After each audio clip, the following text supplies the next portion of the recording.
Olá, queridos e amados irmãos, paz e graça da parte do nosso Senhor e Salvador Jesus Cristo. Queridos, antes de você ir para esse vídeo, eu quero apresentar a vocês 3 livros, 2 são lançamento da nossa editora. Tá? Um é A Ansiedade e Sua Origem Pecaminosa. Esse não é um lançamento, esse já é um livro que sempre esteve aqui conosco, tá? Mas a gente está recapitulando ele para você não esquecer. Ansiedade e Sua Origem Pecaminosa. A ansiedade é compatível com a fé cristã? Então, aqui nós tratamos muito bem sobre esse assunto de ansiedade, tá? E aqui sim, os 2 lançamentos que aí vem, que é, esse saiu agora mesmo, sabe? Já subiu ontem da nossa editora, A Medusa da Alma, porque a terapia do homem apara a serpente, mas só o evangelho esmaga a cabeça. Há um pecado central, um pecado que é como a cabeça de Medusa, que ele dá margem para todos os outros pecados, e nós, quando temos um despreparo muito grande, nós vamos passando desse pecado, vamos tratando os seus sintomas e não a consequência disso. Pecado é um pecado gravíssimo, mas ele se multa como se fosse uma coisa muito boa, muito decente. Então, se você quer observar isso de perto, eu tenho um curso de conselheiro cristão e tenho me colocado ao estudo da alma do ser humano já há algum tempo, para tentar fazer uma contracultura à psicologia que aí está proposta. Então, nesse livro, A Medusa da Alma, nós tratamos muito bem sobre isso aqui. Se você quiser adquirir, o telefone é esse que está passando aqui. E tem também uma tentativa, tá, gente? Isso aqui é uma tentativa, nem arranhou o pensamento dele. Eu nem cheguei perto do que eu queria, então por isso eu voltei a fazer um estudo muito mais detalhado, comprei muitas obras dele, que é o nosso pensador preferido do pressuposicionalismo, que é Van Til. Mas esse livro aqui, Introdução à Apologética Cristã, é um livro que eu escrevi baseado no conceito pressuposicionalista 100% vantiliano, e como Van Til vê e como dialogava com esses pensamentos humanistas que tentam entrar dentro da igreja. Então, eu tenho uma posição muito vantiliana concernente à filosofia, concernente à psicologia, concernente à psicanálise, e aprofundei um pouco o conhecimento baseado nisso. Sumi muito das redes sociais, que eu estava estudando muito para combater a autonomia do pensamento dentro dos portões da igreja. Nós precisamos com o máximo de urgência, resgatar, trazer de volta o pensamento vantiliano para essa trincheira do nosso pensamento, porque o pensamento vantiliano, ele não é um pensamento de trincheira, ele é um pensamento de ataque. Ele vai atrás, ele vai mapear. Se você colocar o pensamento vantiliano dentro da sua igreja, saiba disso, muita gente vai sair. Esse é o primeiro ponto que eu tenho a lhe dizer. Você vai desagradar muitas pessoas poderosas da sua igreja. Por quê? Porque ele vai rastrear, ele vai lastrear tudo na palavra de Deus, vai rastrear tudo aquilo que não é da palavra de Deus. Então, o pensamento vantiliano precisa urgentemente ser resgatado dentro das nossas igrejas para ontem. Para ontem. Nós precisamos recolocar Van Til no topo do pensamento dos seminários teológicos, dos cursos de conselheiro bíblico. O nosso curso de conselheiro bíblico, ele é 100% pressuposicionalista, não tem nada de psicologia mundana nele, não tem nada de psicanálise nele, não existe diálogo, gente, com a gente, esse tipo de gente. Então, isso aqui é um antídoto muito bom, tá? Que é Resgatando o Pensamento de Van Til, Introdução à Apologética Cristã em Defesa do Pressuposicionalismo Bíblico. Adquire esses 3 livros aqui, se você adquirir, está em promoção, tá bom? Então, esse não é lançamento, os outros 2 são. Então, se você quiser adquirir, a hora é essa. O telefone está passando por aqui, fala direto conosco e fica com Deus e ouve a nossa pregação aí em nome de Jesus. Dado o nome de Jesus, meus amados irmãos, 2 Coríntios capítulo 10, versículo 4, eu gostaria que vocês confirmassem se é isso que está escrito aí na Bíblia de vocês mesmo. 2 Coríntios 10, 4, alguém pode ler, quem achou, por favor? Porque, como é que está aí? Que as armas da nossa milícia não são carnais, mas sim poderosas em Deus para a destruição das fortalezas. Ok. Nós estamos estudando ainda sobre contra quem lutamos, que a base do nosso estudo é Efésios capítulo 6, versículo 10 e 11. tá? Mas nós estamos estudando contra quem estamos lutando. E a semana passada nós falamos aqui sobre algumas, não todas, mas vamos falar depois, sobre por que devemos aperfeiçoar as nossas armas. Porque nós devemos aperfeiçoar as armas da nossa milícia, as armas da nossa guerra. Nós estamos, irmãos, em uma guerra, não existe bandeira branca levantada entre nós e o mundo. A Bíblia diz que o mundo inteiro jaz de quem? No maligno. Então, sim, todo fundamento, toda tentativa de pensamento que rume em busca da verdade, que venha do mundo, ele está eivado, batizado e sacramentado por uma ordem demoníaca, porque o mundo inteiro jaz no maligno. E aqui nós chegamos para falarmos sobre as armas da nossa milícia. Quais são as armas que temos? Veja, Paulo diz em 2 Coríntios, capítulo 10, versículo 4, porque as armas da nossa milícia não são carnais, mas poderosas em Deus, para a destruição de fortalezas. Isso nunca esteve tão despregado na igreja como é hoje. Eu lembro de que a igreja, num tempo não muito longe desses que nós vivemos, porque quando eu falo da igreja passada, parece que eu estou falando de uma igreja de 1800, 1700, não, eu estou falando da igreja da década de 90, 80, desse pessoal. Ainda ontem eu estava falando com um pastor amigo, muito amigo meu, e nós estávamos conversando via internet sobre a crise da igreja, a crise de liderança da igreja, como a igreja está sofrendo para fabricar novos pastores. E eu estava justamente dizendo isso a ele. O último pastor de grande nome que as Assembleias de Deus fez, até agora, o último, ele é da década de 90, que é o pastor Marco Feliciano. Depois dele não tem outro. Evangelista de cruzada, esse trem todo de meio de rua, não tem. Na década de 90 morreu as cruzadas, você não vê mais cruzada de rua. A última cruzada que a Débora presenciou foi comigo em Viçosa, não é? Na cidade de Viçosa. Foi o último dia, a última vez que a gente fez uma cruzada, e isso já faz muitos anos. Você lembra que ano foi aquela cruzada, filho? A gente nem tem noção, né? Nós aí nos congregávamos com o pastor Deildo na igreja da Assembleia de Deus de Xerém, né? Então, veja, o tempo que faz aquilo. Faz muito tempo. Então, nós vivemos, gente, na era da década de 70, 80, 90, grandes nomes de cruzada de rua. Isso acabou, isso estancou. Porque nós estamos confundindo cruzada de rua com show gospel, e não é a mesma coisa. Aqui em Lafayette gasta-se rios de dinheiro para se fazer show gospels, aonde vai subir prefeito para orar. Vereadores apoiando e assim por diante, gente pulando e tal. Não, aquilo não é cruzada, não tem a ver com aquilo. Aí você pode me dizer, as coisas mudaram, pastor? Sim, mudaram porque nós mudamos as armas da nossa milícia. O mundo mudou e as nossas armas não eram para mudar, eram para se aperfeiçoar e virarem canhões ao invés de traque que a gente está dando no mundo. Então perceba-me bem, foi justamente isso que o apóstolo Paulo trouxe a lume para a igreja de Corinto. E é uma verdade que precisa ressoar com a força de um trovão em nossos dias. É aqui, diante da realidade da armadura de Deus, da ferocidade da guerra espiritual, que certas perguntas que antes pareciam distantes, agora soam estranhamente perto, como o zumbido de uma flecha que passa rente ao ouvido. Quando os dilemas, as angústias, as batalhas acontecem na vida dos outros, quão pronto estamos para agir quando é na vida dos outros? Já viu isso? O outro está passando por uma batalha, por uma guerra, como a gente está pronto para agir? Com uma sabedoria que parece inabalável.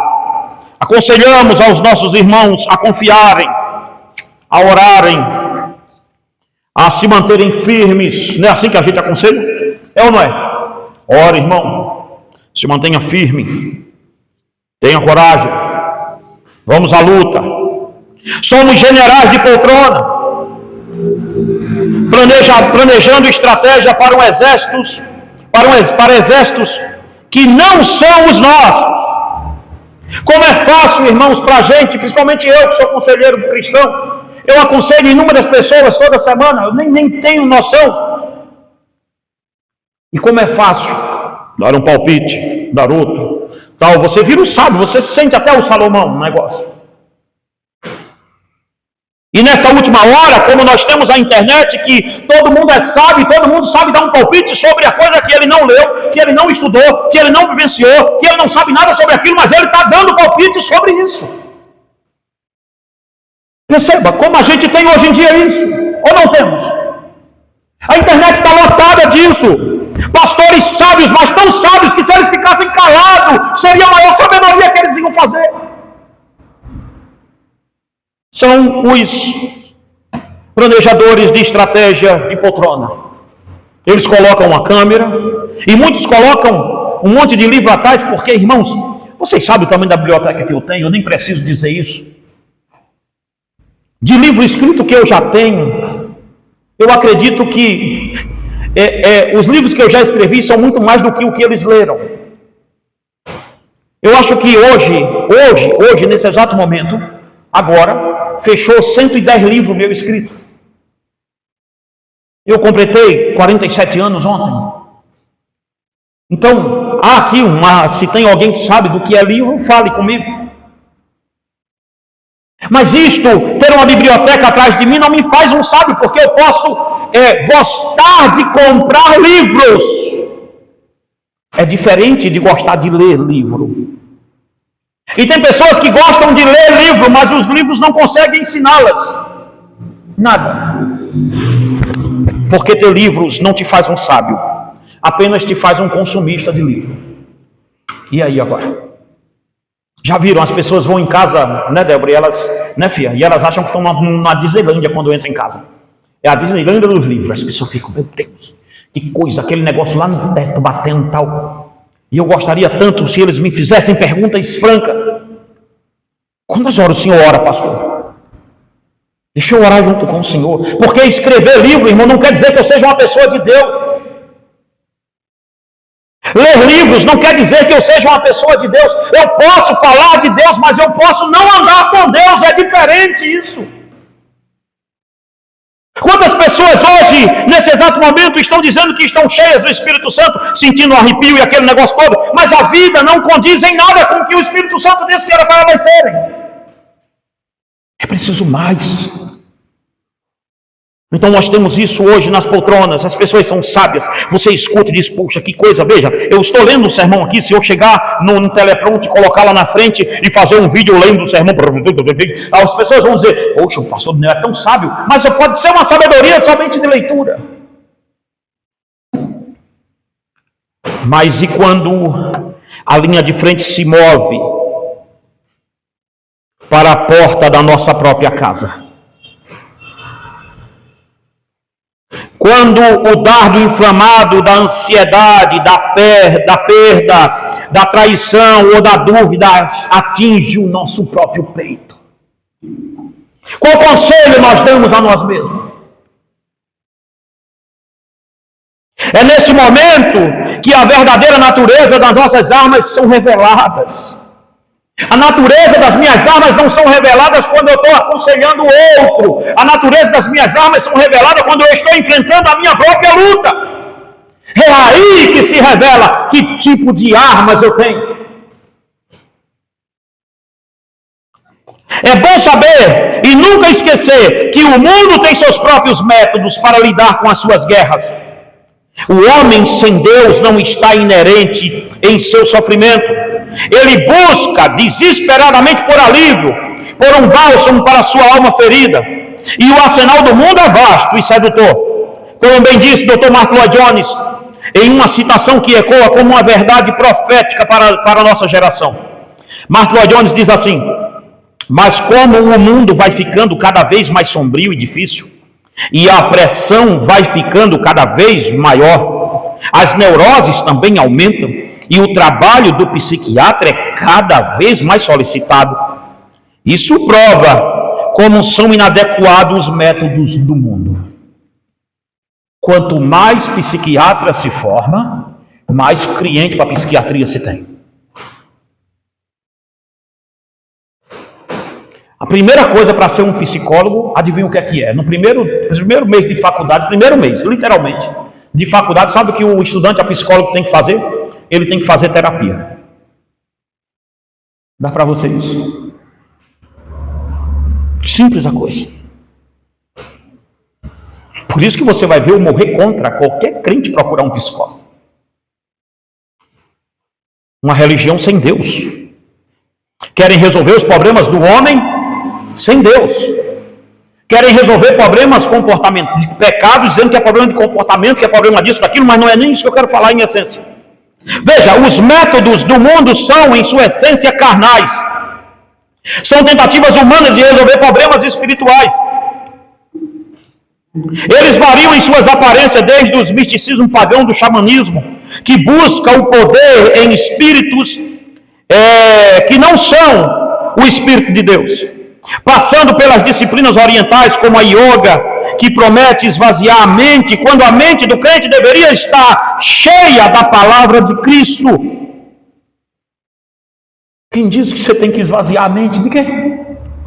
Eu tenho que esvaziar a minha mente. Aí eles entram num transe e querem esvaziar a mente. Não, a sua mente não tem que ser vazia. A sua mente tem que ser cheia da palavra de Deus.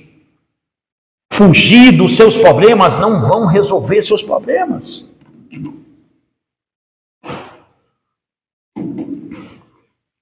Eles passam por isso até as modernas gnoses da psicologia secular, que frequentemente diagnosticam o pecado como uma mera doença e oferecem autoaceitação no lugar de arrependimento e da graça transformadora. Veja o que a psicologia diz. Você precisa se aceitar. Você precisa aceitar quem você é. Veja, é isto ou não é que é dito? E a Bíblia diz o quê? Sobre você se aceitar.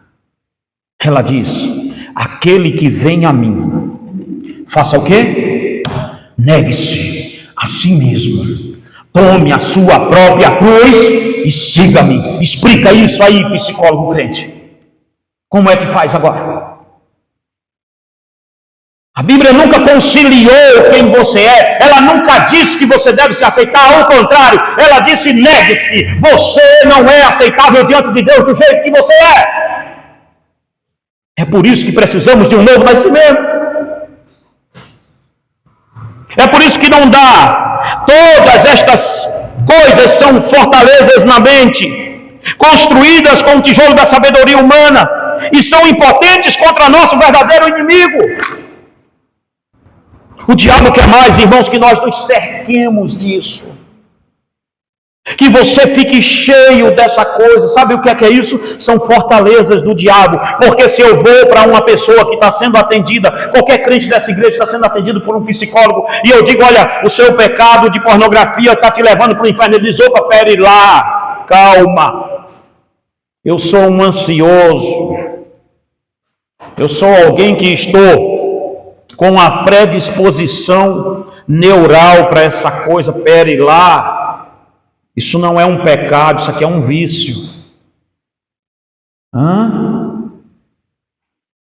Sabe o que é fortaleza, irmãos? É mais ou menos assim, olha. Eu vou tentar escrever aqui, escrevinhar para vocês verem. Aqui estou eu. Ficou o eu pequenininho porque eu vou cercar do outro lado, tá? Esse é eu. Deu para ver o eu aí? Eu não sei lá na tela se vai dar para ver, mas tudo bem. Eu vou botar aqui pedagogicamente para vocês verem. Eu. Aqui é eu. Com o meu pecado. Botar pecado embaixo para você ver. Pecado. Pronto. Veja o que é fortalezas. Tem alguma fortaleza aqui perto de mim, sim ou não? Tem alguma coisa tem alguma outra coisa aqui? Não, não tem, né? Vamos lá. Aí sabe o que o diabo faz? Vai montar uma fortaleza nesse meu pecado. Por quê? Se eu estou sozinho assim, o evangelho chega lá comigo e pau, dá um tirambaço. Aí o diabo diz, calma, nós não podemos fazer outra coisa. Vamos cercar ele aqui, ó. Psicologia, xamanismo, falsa religião, pererepepe, pererepepe. Aí fez isso aqui, ó. Aí quando o evangelho vai para atingir meu pecado, aí o meu pecado trocaram ele de nome, disseram que é uma neurose. Deu para entender? Então, se eu vou tratar de uma pessoa que está com a neurose, eu não posso tratar dela como pecadora, e sim como alguém que tem uma neurose. Está dando para você entender? Viu agora? Se eu vou tratar do camarada, olha, você, o alcoólatra, vai para o inferno. A Bíblia não diz isso, diz ou não diz? Ficarão de fora os beberrão, não é assim que a Bíblia diz? É ou não é?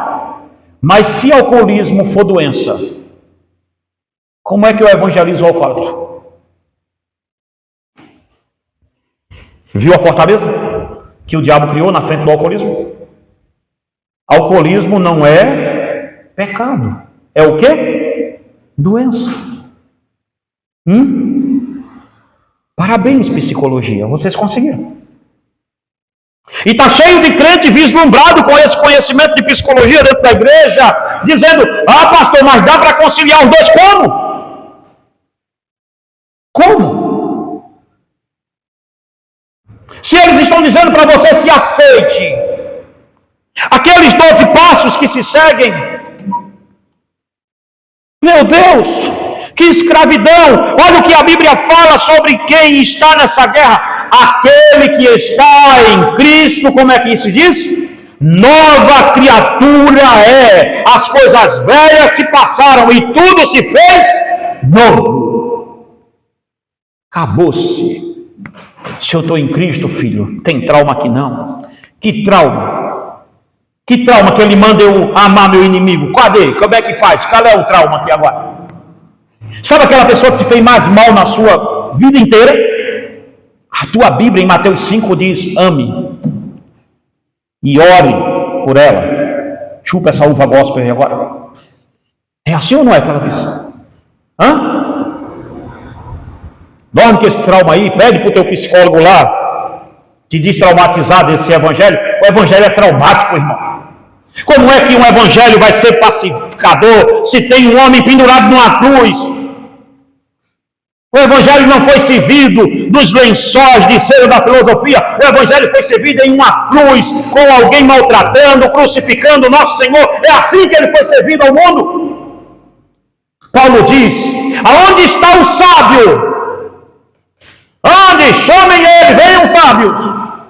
Aonde está o judeu com a sua arrogância e a sua prepotência religiosa? Venham aqui e explique. Aonde está o inquiridor, o filósofo desse século? Venham cá, filosofem, porque eu tenho Cristo e Cristo crucificado. Essa é a minha única pregação. Isso é uma loucura para o mundo. Mas você quer ser aceito para o mundo com a mensagem como? Palatável? Devemos ser sábios para pregar. Olha, eu recebi uns convites esses dias para trás que eu recusei todos eles, porque as pessoas são muito sábias que queriam que eu pregasse. Teve um que falou, pastor, eu sei que o senhor é meio espoleta, mas aqui eu vou pedir ao senhor que o senhor use de sabedoria. Eu falei, o que é usar de sabedoria? É não falar o pecado para o pecador? Eu falei, o senhor está chamando Jesus de burro, eu não vou aí não. Mas, me conta quando Jesus encontrou-se com um pecador, quando é que ele não expôs isso? Como é que faz? Gente, funciona assim. Deixa eu dizer a você o que o diabo está fazendo. Vamos ler aqui para eu dizer a você. Mas a pergunta que deve nos fazer tremer e nos levar à introspecção retorna com a força total. E você, cristão, como está lutando? Como é que você está lutando a sua luta? Quando a ansiedade aperta o seu coração, você corre para onde? Abre sua Bíblia em Filipenses, por favor, rapidinho. Filipenses capítulo 4, veja. Quando a sua ansiedade bate a porta, e olha que ela bate no meu. Vocês acham que eu sou melhor do que vocês? Não tem um cara que eu sou mais tentado com ansiedade do que qualquer negócio, irmão. O diabo tenta me parar todo dia com esse negócio, todo dia botando uma enfermidade nova na minha cabeça, todo dia dizendo para mim, olha, você está com isso, você está com aquilo. Você acha o quê? Que eu não sofro esses ataques? Não, toda hora, toda hora. Toda hora eu sofro isso. Mas para onde você corre? Veja, é pecado eu ser tentado? Não. Pecado é eu cair na tentação. Que o diabo vai nos tentar? Vai, mas vê como está escrito em Filipenses 4, 6 ou 7. Quem achou, por favor? Filipenses, eu disse, não é isso mesmo? 4, do 6 ao 7. Por favor, vamos lá. Não andeis ansiosos de coisa alguma. Em tudo, porém, sejam conhecidos diante de Deus as vossas petições pela oração e pela súplica, com ações de graças, e a paz de Deus, que excede todo entendimento, guardará o vosso coração e a vossa mente em Cristo Jesus. E agora? Vai? Que acabou? Acabou aí, moço? É até o 7. Então pronto. Veja o que Paulo diz. Mantenha-se aberto aí. Quando é que ele começa o texto dizendo o quê? Não andeis ansiosos. Por que Paulo dá essa sentença e Jesus em Mateus 6 a mesma sentença? Porque a ansiedade é um pecado. E nós achamos, a igreja está normalizando esse pecado. Por quê? Porque a maioria dos pastores são ansiosos, a maioria das mulheres dos pastores está tudo surtado de ansiedade. Aí eles dizem, não, a ansiedade é clínica, clinicamente está estabelecida que é uma doença. Olha, a minha esposa mesmo tem. Sim, a tua esposa mesmo tem, então está em pecado, meu irmão. Vai fazer o quê? Porque tua esposa tem agora virou o quê? Despecada? Você vê. Já pensou dizer assim, gente, olha, a ansiedade não é pecado, a Fernanda sofre com isso. Não, quem sofre com isso sou eu, Joe. Eu sou atacado com isso todo dia. Toda hora eu sou atacado. Veja, eu sou atacado, eu não acato o ataque. É diferente. Cuidado, eu estou falando de ansiedade, tá? Veja mais. Quando ela bate na nossa porta, nós corremos para esse texto aqui que Paulo diz, olha, porque a paz de Deus excede todo entendimento. Seja apresentada diante dele vossas orações e o quê? E súplicas diante dele. Por quê? Vou dar o diagnóstico que está gravando. Olha aqui, Lorote, isso vai ficar. Agora vai, agora que venha, pode vir. Eu já completei 47 mesmo, eu já desci a ladeira, estou nem aí, mas se vão gostar ou deixou de gostar. Mas veja bem, sabe por que está essa epidemia de crente ansioso dentro da igreja? Tem crente, irmão, tão ansioso que diz, a minha face parou de tanto... Entendi esses dias, né? Assim, né? Uma, né? Por isso que ela tá rindo ali, né, Pedro? A minha face parou tudo. Veja. Tem uns 3 dias, né? Que um chegou. Mas por que nós temos tantas pessoas ansiosas dentro da igreja? Vou lhe dizer. A ansiedade entrou na igreja depois que a igreja parou de orar. A matemática foi simples, sine qua non, 2 mais 2, 4. Não deu, meu irmão, mas não foi. Parou de orar, chegou. Por quê? Eu lembro quando eu era menino pequeno, lá em Baibacena, lá na minha terra, eu e a Fernanda, a gente de vez em quando fica falando assim um pro outro, assim, ela fala muito mais para mim. Ela fala comigo assim, você precisa ser mais simples, filho. Se você ouvir ela dizendo isso para mim, você vai jurar que ela está achando que eu sou arrogante. Não precisa você achar isso, eu sou. Não é essa a história aqui. Ela não está me chamando disso, mas eu sei que eu sou. Mas veja só, quando ela diz assim, você precisa ser mais simples, ela está dizendo a mim o seguinte, e ela sempre emenda, você precisa crer como em 1990, que a gente se conhece desde 90 e pouco, eu e a Fernanda. E ela fala, você precisa ter a fé da década de 90 que você tinha. Que fé era aquela que eu tinha? Era a fé simples. Era a fé que era buscada em oração. Não era uma fé que era buscada em lógica filosófica. Era uma fé que simplesmente orava e deixava na mão de Deus. Um dia eu sento com vocês e conto a vocês como é que eu cheguei em Minas Gerais. Como que eu cheguei aqui. E hoje em dia, de vez em quando, eu estou querendo dar piripaque. Meu Deus, o dia de amanhã. Uma dor que dá aqui assim agora, né? Filha, será que é o quê? Será que é hérnia? Será que é não sei o quê? Ela falou, é gordura. Você está gordo. Não está vendo? Você fica sentado o dia todo escrevendo, lendo, estudando. Claro que vai dar dor aí na frente, vai dar dor na coluna. Ah, meu filho, vai resolver sua vida. Sai dessa, cara. Sabe? Né? Filha, será que é uma hérnia? Será que é um negócio no fígado? Será que é? Ela disse, ô meu filho, sabe o que é isso aí?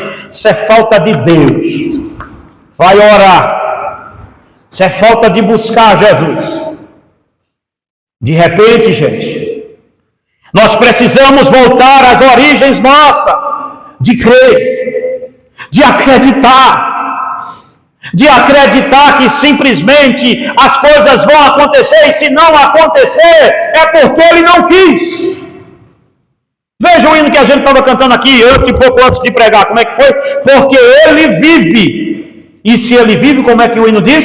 Eu posso crer no amanhã. Veja bem, porque Ele vive, temor não há, porque eu bem sei. Ah, mas o cantor diz, mas eu bem sei que a minha vida está onde? Está nas mãos do meu Jesus, que vivo está.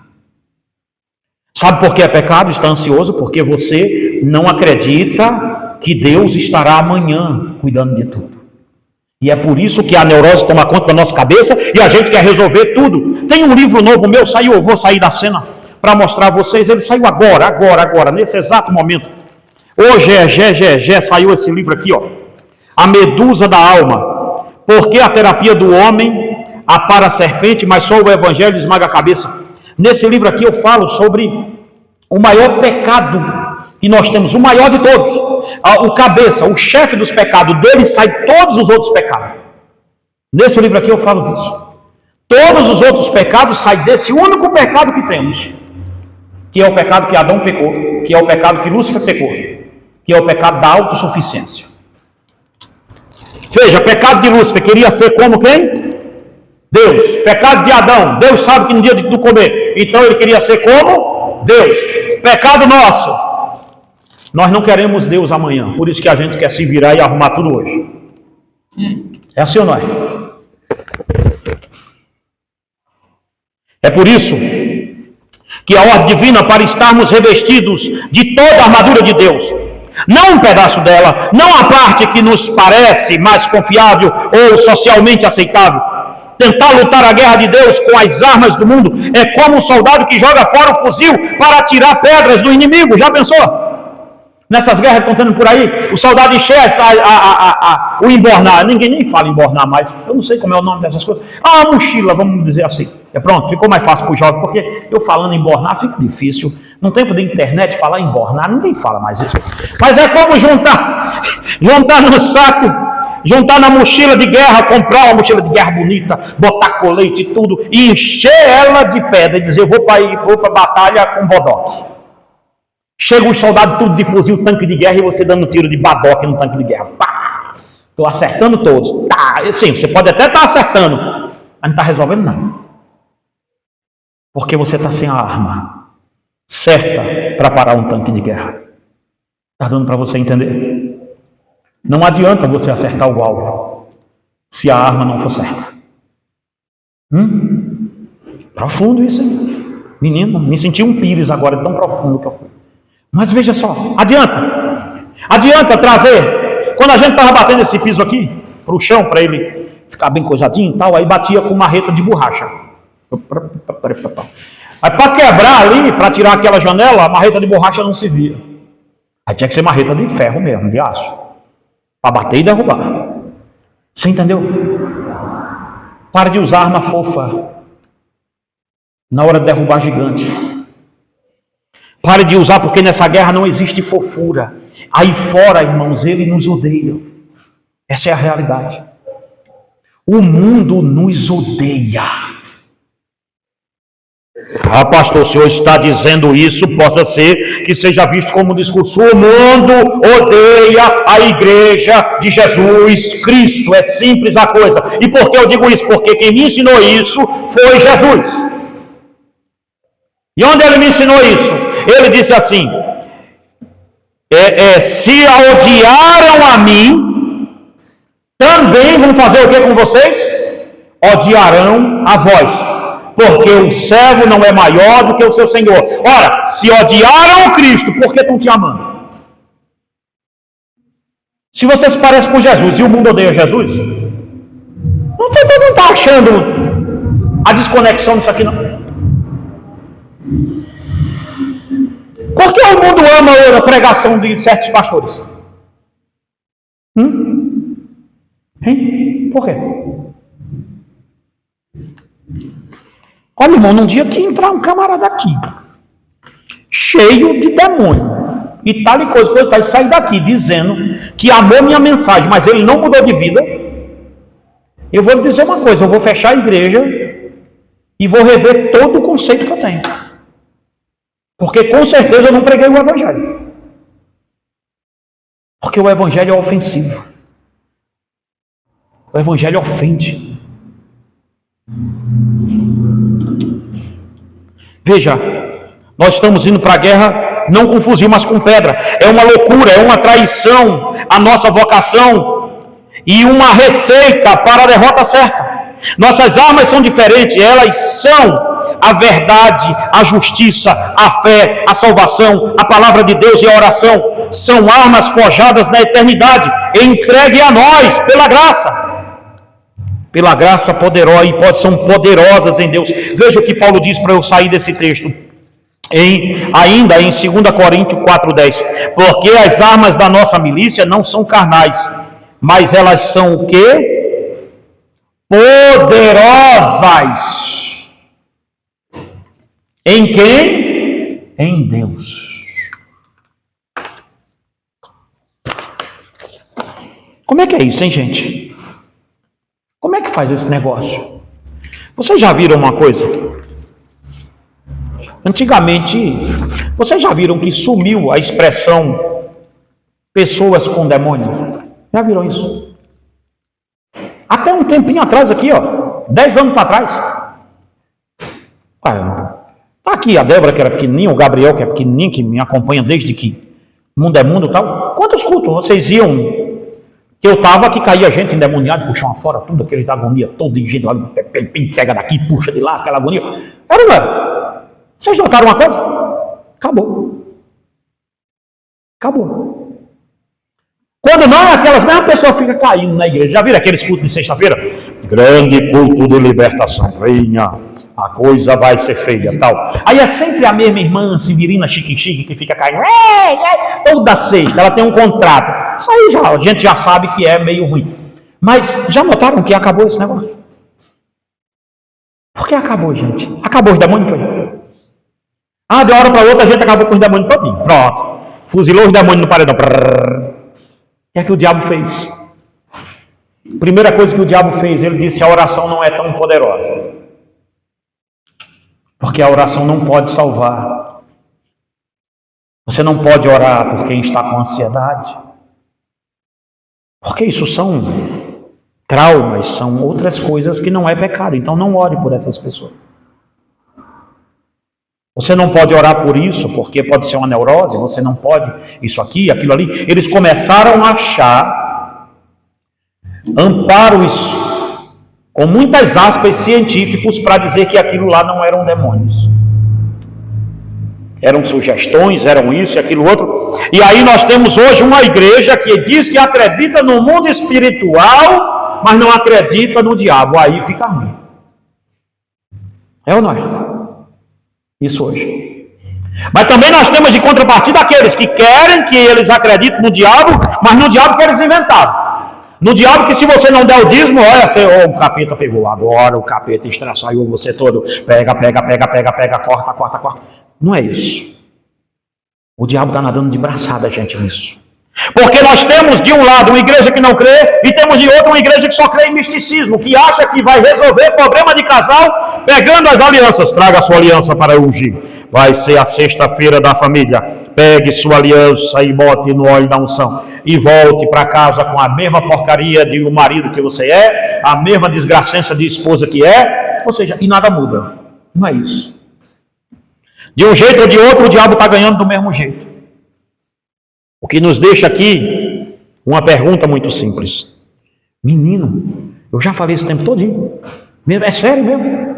Isso é 8 horas já? Hã? Jesus! Menino! Como diz o bom primo, né? Ave Maria, 3 vezes, né? Então veja, contra quem lutamos? Vamos ser rápido nisso aqui. Para eu acabar mais cedo, que tem muito velho aqui hoje na igreja.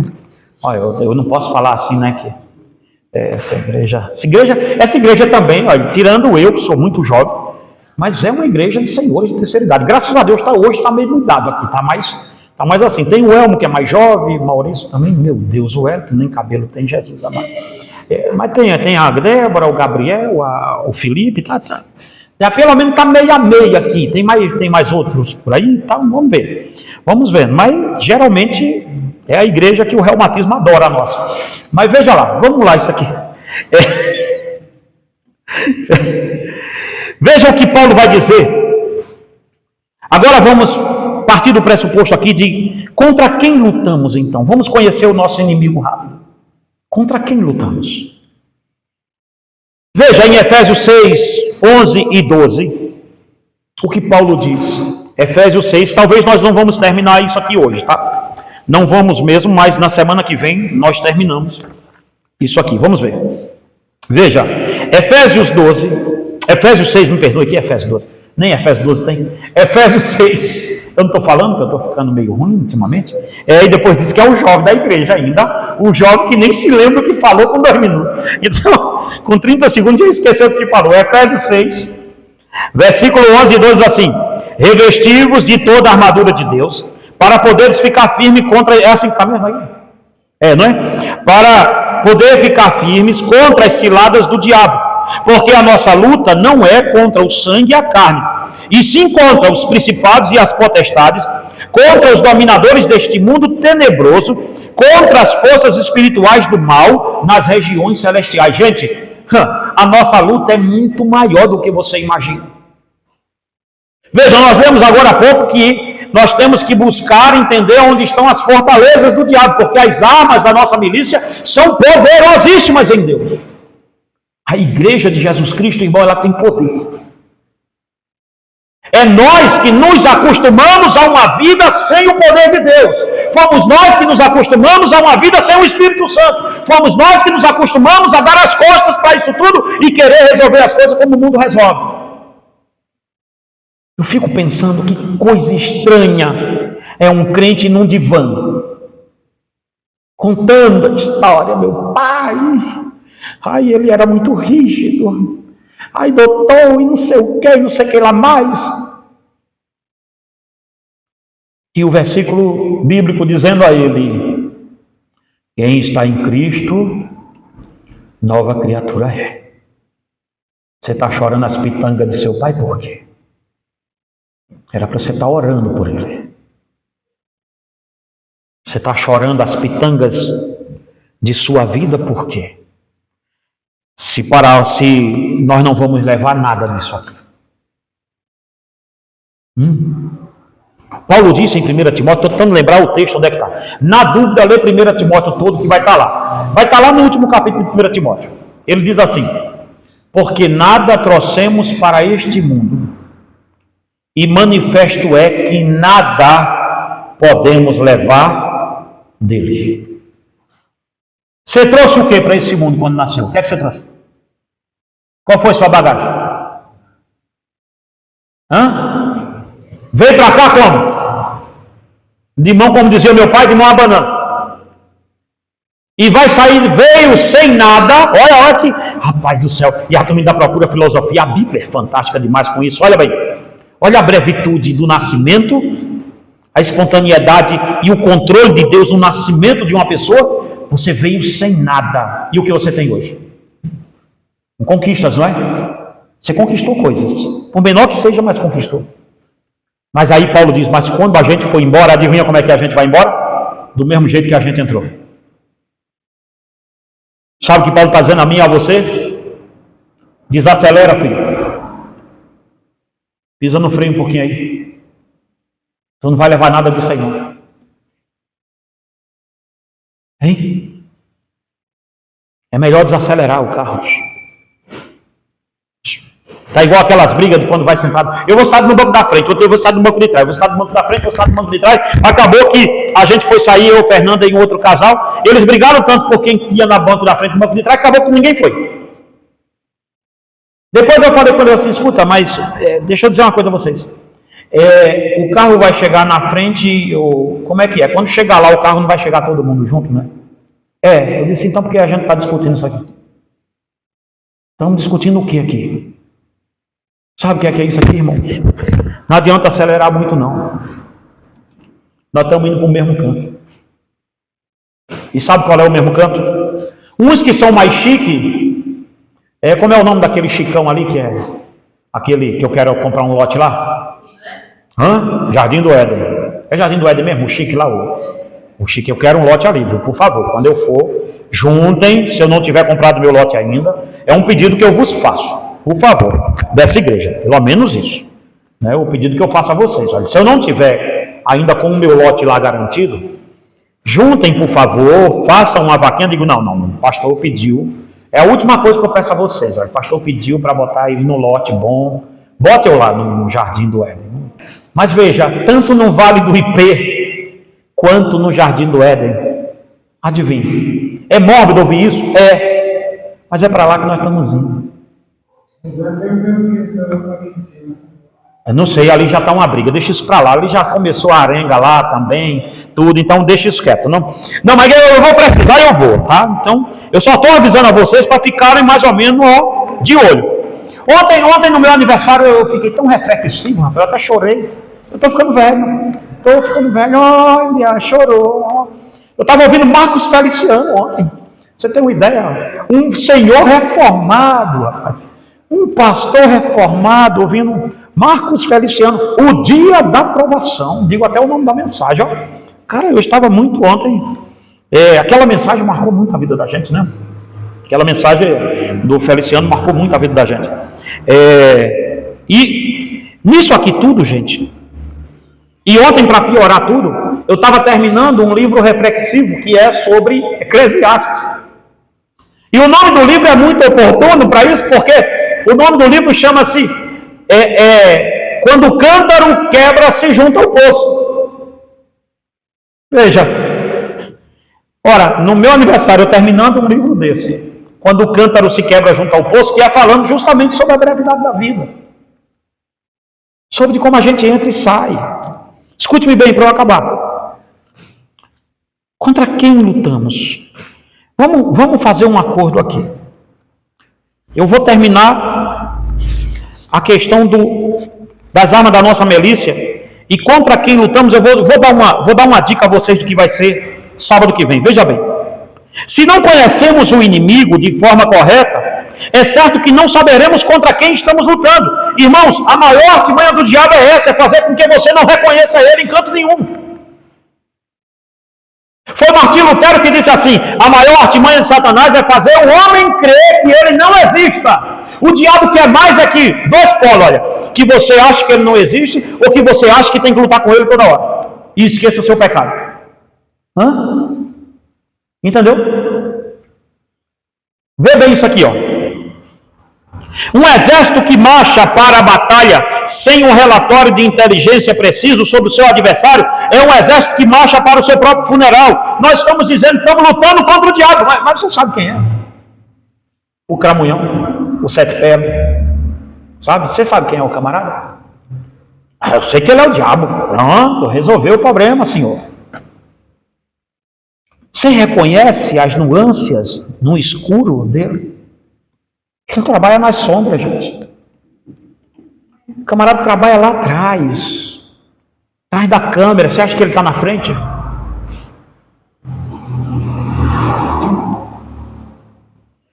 Um médico que tenta curar uma enfermidade sem um diagnóstico correto não é um curador, mas um agente do acaso e provavelmente da morte.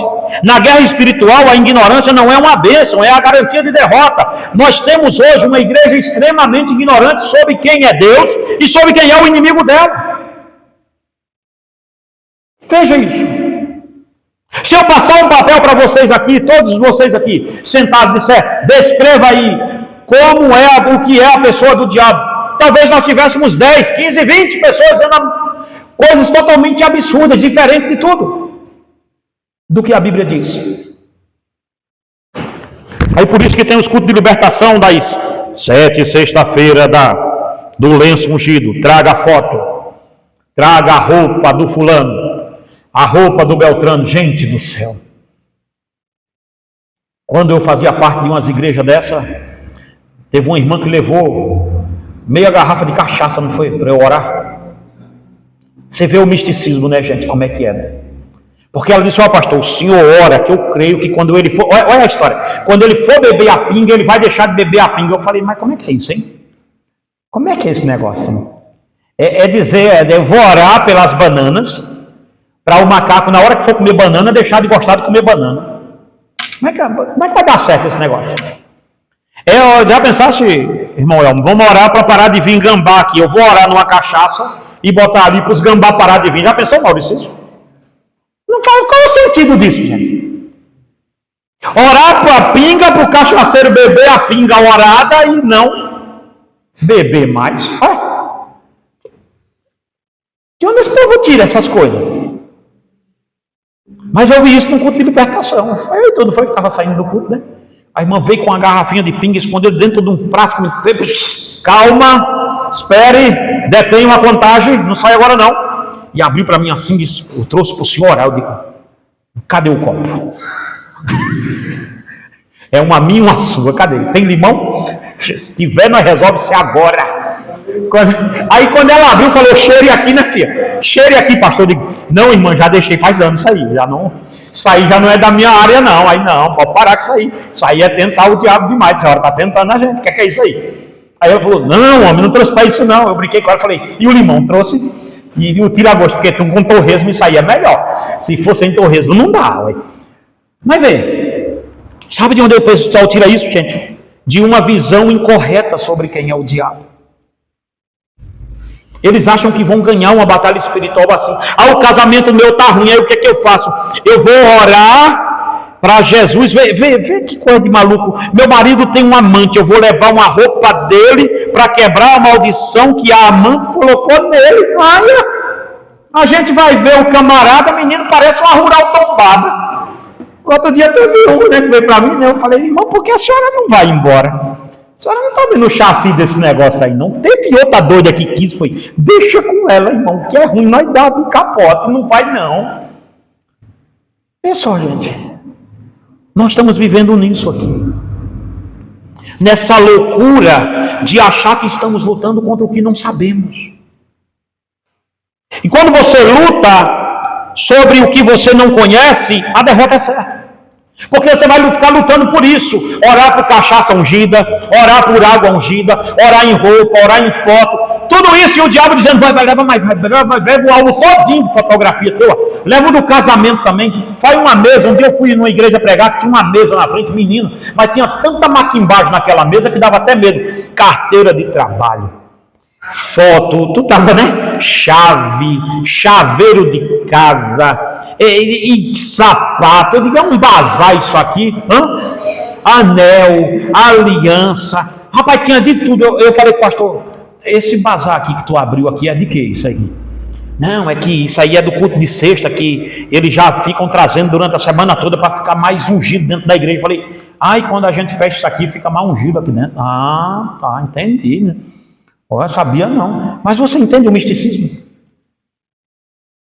Sem um conhecimento de quem é o diabo e qual a obra que ele está fazendo, irmãos, nós vamos continuar achando que isso é uma batalha espiritual assim. E o diabo está nadando de braçada no meio disso tudo. O diabo está nadando em cima disso. Jesus disse que o princípio militar tem que ser básico para nós. Nós não podemos, nós temos que entender aonde está, contra quem estamos lutando. Aonde está a nossa luta, contra quem nós lutamos. Nossa luta não é contra sangue e nem carne. Nós vamos falar disso aqui a semana que vem, amém? Então por que nós estamos lutando contra homens? Por que nós estamos lutando contra homens? Olha o que o diabo fez para nós não pregarmos mais o evangelho. Lembra disso quando eu comecei a pregar? Tenta atingir um pecador hoje com o evangelho. E aí você vai ter uma séria noção dele te dizer: não, eu tenho Jesus.